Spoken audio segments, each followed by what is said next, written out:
Hey everybody, HomeSliceHenry here, and in today's video, this trainer is trying to prove me wrong. Let me explain. When Ember got buffed at the start of the season, after remembering that Charizard learned it, I had a little bit of hope that maybe Charizard could regain even just a little bit of its old dominance that it had when Wing Attack was at its full power. However, after testing Ember Charizard, I really didn't feel it to be good whatsoever, so I didn't even make a video on it. But today, this trainer climbed up to page 1 in the world with Shadow Charizard and submitted this footage to try and change my mind. So without further ado, let's hop into the matches, and in game number 1, we have a lot of super effective damage as it's Shadow Charizard into Steelix. Charizard was getting farmed down, so after banking 6 Embers, we will see a safe switch into Credilli. Credilli now going to be answered with Golisopod. Golisopod immediately put under pressure from a Rock Tomb. Rock Tomb is going to be shielded. The Golisopod will get to massively overfarm in this matchup. Perfect energy management from the opponent, getting the absolute maximum energy possible before delivering a knockout with an X-Scissor. Aqua Jet will absolutely pick up the knockout, so Charizard is going to commit the shield. Nice overfarm from the Charizard will easily be able to pick up the knockout onto Golisopod with the Dragon Claw. In comes Steelix, answered with Diggersby. In the back is Shadow Drifblim, and this is a tricky endgame for the opponent. They need Drifblim to neutralize Diggersby, as Steelix can't really do anything there, so they end up shielding the first Fire Punch, knowing they're going to be able to debuff with Icy Winds. But where this gets tricky for the opponent is now they've set themselves up to potentially get combo played by the Shadow Charizard later in this match. Fire Punch lands, that's never going to do a lot of damage.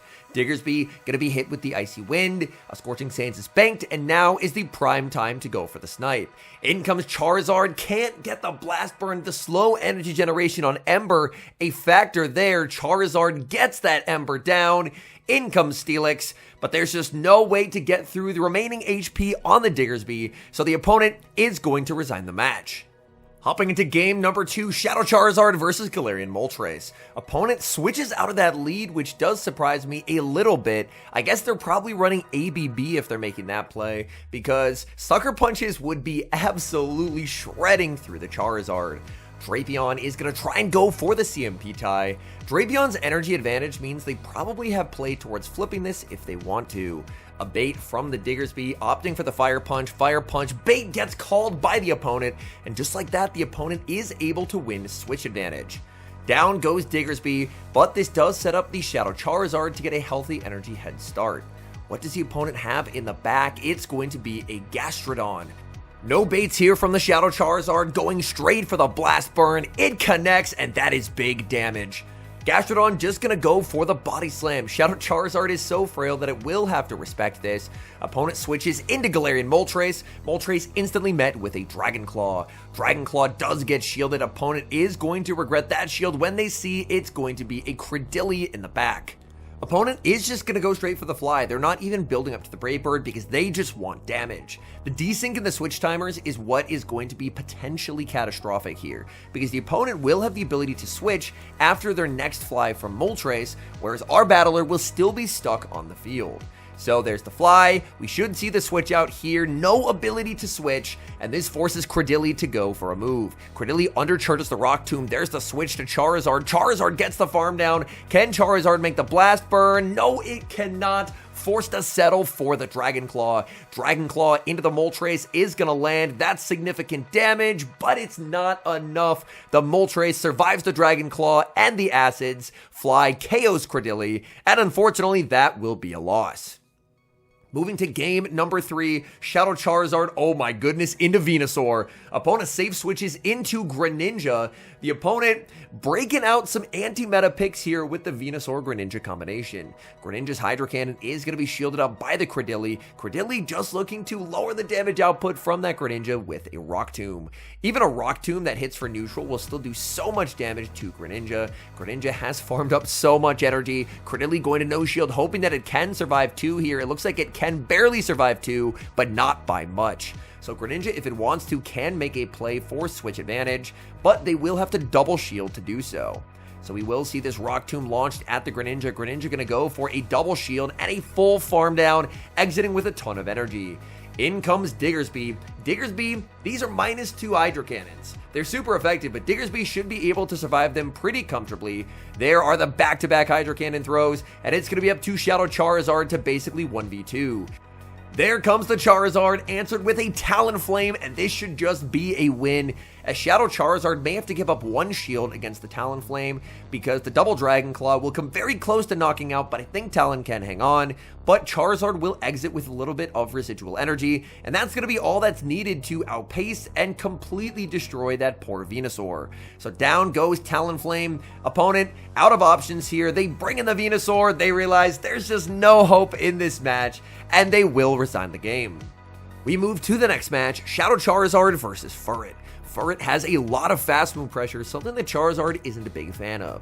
The Embers add up a ton on the Furret though.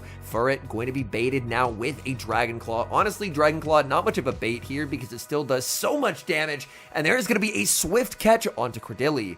That is really good for our battler, wasting the Furret's energy. Furret staying in this matchup. They're firing off a Trailblaze, so it appears whatever the opponent has in the back is not a big fan of Credilli energy. Credilli more than happy to shake off that Trailblaze, fire off the Rock Tomb. The Rock Tomb does get shielded, the opponent going down 2 shields for alignment. We see a catch from the opponent as they catch the Rock Tomb onto Diggersby, and they rebank a massive amount of energy on that Furret. In comes Charizard. Charizard going to fire off this Shadow Blast Burn. Now, Diggersby is one of the Great League's bulkiest Pokemon, but it still gets rocked. That is big damage, and now Charizard more than happy just to let itself go. Opponent goes for the Fire Punch. Charizard stops tapping because it's time for Diggersby to get farmed. Diggersby hits the field. It doesn't really matter if the opponent gets to a move here because it's never going to do a lot. They go for the Fire Punch. Diggersby is going to get the full farm down. There's still energy loaded on that Furret, looking to try and make a catch if the opponent brings in the Furret, and there it is. The catches in this game, my goodness. Catching a swift bait, Furret does get a full farm down. Diggersby has the Fire Punch, losing charge attack priority, but this is going to be a Diggersby that is up a shield and still pretty close to full HP versus whatever the opponent has in the back. Fire Punch is going to knock out the Furret. In the back is going to be Wigglytuff, and this game is looking like a win. Diggersby will get to connect with a Scorching Sands before any Icy Wind debuffs get applied. Scorching Sands is going to land. No attack drop here, and just going for the Fire Punch, recognizing that landing this damage one turn before the Icy Wind is available is very, very helpful. Wigglytuff will fire off energy, but Diggersby just has a clear path to outpacing. There's the Icy Wind from the Wigglytuff, but Diggersby will make it to a Fire Punch, and the Wigglytuff has just lost too much health in this match. They get KO'd with a Fire Punch, and that's game over. Moving into the next match, what a username from the opponent, and what a lead. Shadow Charizard into Shadow Annihilape. Annihilape save switches into Dugong, and this team is triple weak to Dugong. This is a problem. Charizard stays into Chip with a Dragon Claw. Dugong commits the shield, and now out comes Credilli. Credilli putting up an early shield as the opponent will fire off the Icy Wind. Unfortunately, Credilli is going to get to this move at very awkward timing, so Credilli is forced to fire off this Rock Tomb on charge attack priority. The opponent has already debuffed by one stage, and they end up double shielding the Dugong. After that tough lead, this opponent is doing whatever they can to make a play for switch advantage. This Credilli is now heavily debuffed. Grass Knot does do more here, but realizing that Grass Knot will not knock out, opting for the Rock Tomb, hoping Rock Tomb allows Credilli to make another move, but it does not. Credilli going to get hit with the Icy Wind, and switch advantage has been lost. If this is a Bastiodon in the back, this could be catastrophic. Is it the Bastiodon? It is the Bastiodon. Oh no! In comes Diggersby, swiftly answered with the Shadow Annihilape. The good news for Diggersby is that Diggersby should come pretty close to two-shotting here with the Scorching Sands, and we do see that this Shadow Annihilape will get two-shot. The quick attacks do less than nothing. Annihilape making the correct play, just going for the Rage Fist, and this Diggersby has lost so much of its health bar. Diggersby firing off the Scorching Sands, down goes Annihilape. Diggersby just needs to outpace the Bastiodon, and it should be able to do so. Diggersby gets the Scorching Sands. While Diggersby does not have a high attack stat, this is double super effective. Bastiodon will take considerable damage, and we do see a Scorching Sands attack drop. Flamethrower lands. That will not be enough to knock out. The opponent is going to be now hit with a Shadow Blast Burn. Come on, Charizard. Can we KO the Bastiodon? The answer is yes. Down goes Bastiodon. What a win. Hopping into the next match, Shadow Charizard into Golisopod. It is a Fury Cutter Golisopod, which is definitely preferred for Charizard. Charizard has to shield everything. Aqua Jet would easily pick up the one-shot. Charizard now going to be answered with a Shadow Typhlosion. Typhlosion always terrifying at a shield advantage, so the Dragon Claw will immediately pressure the opponent, and oh my goodness, the Thunder Punch catch on a Diggersby is absolutely devastating. Diggersby got the sneak as well, and this is just an absolute nightmare for the opponent now. Diggersby gets the Unleash Scorching Sands. We do see a shield from the opponent and another Scorching Sands debuff. This means Diggersby does not even have to respect the Blast Burn. It will not KO. There's the switch into Golisopod. Switch clock was up for the opponent. They are able to save the Typhlosion. Golisopod gets chipped down, but now in comes Charizard. Charizard will go for a one shield farm down, just trying to exit with as much energy as it possibly can. The Typhlosion will get shredded if they bring it back in here, and they do. One Ember and the Dragon Claw means this is going to be good night for the Typhlosion. What do they have in the back? It's more Peko, and that was about to get one shot by a Blast Burn, so the opponent will resign the match. Shadow Charizard into Annihilape. Opponent save switches into Furret. We see the banking of a Dragon Claw, and now out comes Credilli. Getting a little bit of chip damage onto the Furret before bringing in Credilli is very, very nice, as it gets the Furret substantially closer to Rock Tomb plus Acid range. Firing off the Rock Tomb, we do see the shield from the Furret, so the opponent making an effort to try and flip switch, but they're going to have to give up both shields to do so, because this Trailblaze does not put it into farm down range before Credilli is able to make it to a Grass Knot. The opponent kind of forced to double shield here. They don't double shield, and that means they've lost switch advantage and shield advantage. In comes Charizard, and if you've lost switch and shield advantage, the game is probably just over. Charizard gonna go for a Dragon Claw bait, grabbing a shield. I think that was a very risky bait there because the opponent was already down a shield. The bait does end up paying off. These Embers, honestly not adding up as much as I was expecting neutrally, but this Blast Burn definitely will. Good night, Annihilape in the back, Shadow Diggersby, and Diggersby will now be hit with a Dragon Claw. This is Shadow on Shadow that will inflict some solid damage. The quick attack KOs, and the opponent has just lost too much health to be able to win this game. Diggersby will commit the shield. That's a Shadow Scorching Sands. We do see the attack drop from the opponent, but even so, I think that's just too little too late. The Shadow Diggersby took too much damage. Scorching Sands is going to land, and from here, Fire Punch will be able to take the win. Scorching Sands connects a second attack drop. The opponent getting the RNG, but unfortunately, it's not enough to take home the win. Very tricky lead in the next match, Shadow Charizard into Shadow Quagsire. This is a scenario where having Wing Attack back in the day meant that Charizard honestly felt pretty fine, because the Wing Attacks would hit for neutral damage into the waters, whereas with Ember being resisted, unfortunately you don't have that same fast move pressure. So if Quagsire ends up calling a Dragon Claw, Quagsire can actually survive that pretty comfortably because there isn't really that fast move pressure. Dragon Claw is going to land, and that's exactly what I was talking about. Now the Charizard is forced to go down a shield. Opponent staying in this matchup, they know they can outpace. Oh, there's a catch attempt, but it's unsuccessful, and Credilli is going to be met with an Alolan Sandslash. Sandslash, Ice Punch hits for some pretty significant damage. The good news is the opponent cannot farm down. They will be forced to fire off energy, and that does potentially set up Charizard to get some nice farm.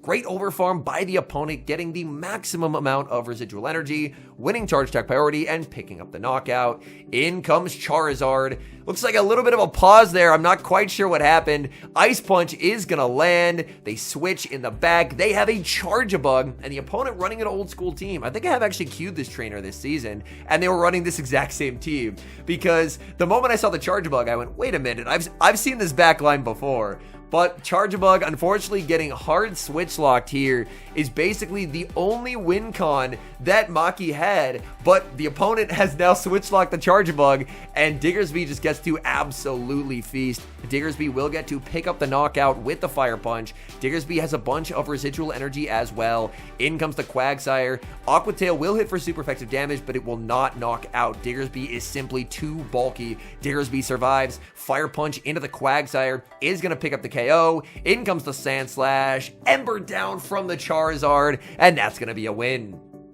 Hopping into the final match, what a lead. Charizard into Scizor, opponent safe switches into Diggersby. Diggersby going to get immediately chipped by the Charizard. Dragon Claw is going to land, and now he's going to switch into the mirror. I honestly really like this play pattern, because if you bring in Credilli, that honestly allows Scizor to set up and potentially boost itself, get a bunch of energy, and be able to threaten the Charizard. Whereas the opponent is not really going to want to bring Scizor into Diggersby, because Diggersby can pressure shields very effortlessly with Fire Punch. These Diggersbys are trading Scorching Sands back and forth, just gonna pick up the KO with the Fire Punch, and again, this residual energy will be very annoying for the opponent to deal with. They actually do bring in the Scizor, and Diggersby actually gonna go for the Scorching Sands, so fishing for the attack drop here. Scorching Sands gets no-shielded, there's the switch into the Charizard, it's the Dene in the back. Charizard throwing a double resisted Dragon Claw, the opponent ends up shielding because the Denes love to shield no matter what. I mean, from here, this should be a pretty safe cleanup for this Credilli, as Credilli will get to acid all the way down. The opponent realizes this, and they will concede the match. And now, after 15 or so minutes of Shadow Charizard gameplay, there's a very important question to answer. Has my opinion on Shadow Charizard changed after seeing these battles? I do think that Shadow Charizard plays very differently to how it played in the past. It is a lot more dependent on Ember damage. And Ember, obviously in neutral matchups, can add up quite a bit, but in those matchups where Ember is resisted, I honestly still feel like Shadow Charizard feels quite lacking. Being able to, against the water type, for example, have neutral wing attack when Charizard was at its peak was so incredibly valuable, because you could wing attack it into a range where you could potentially just knock out with a Dragon Claw. But like in that Quagsire matchup, for example, unfortunately, it just ends up feeling very negative because you can't ever Ember it into Dragon Claw range. So big congratulations to this trainer for how high they were able to climb with Shadow Charizard. I do think that it's very impressive with a Mon that has the flaws that Charizard has, being able to climb up to page 1 in the world. I still think that Charizard, its flaws that I felt while playing it are the same flaws that I felt here. There are some games where it can absolutely take over, but I really feel like it misses that pacing. Being able to have 7 to the first Blast Burn instead of 8 is so incredibly nice, and there were a lot of scenarios where it felt like Charizard was just shy of a Blast Burn, and that's the difference between, obviously, Ember now compared to what Wing Attack was at its prime. So all in all, I think my opinion does remain largely the same. I would love to see Charizard get something similar to old Wing Attack in the future, because it's probably my favorite sweeper Pokemon of all time, and I think its current iteration just doesn't quite live up to what it once was. Anyways, thank you guys so much for watching. If you enjoy watching content like this, please do consider leaving a like on the video. And a special thank you, as always, to our channel members here on YouTube. The support you guys provide is genuinely incredibly appreciated. So thank you guys oh so very much. And until next time, I've been HomeSliceHenry.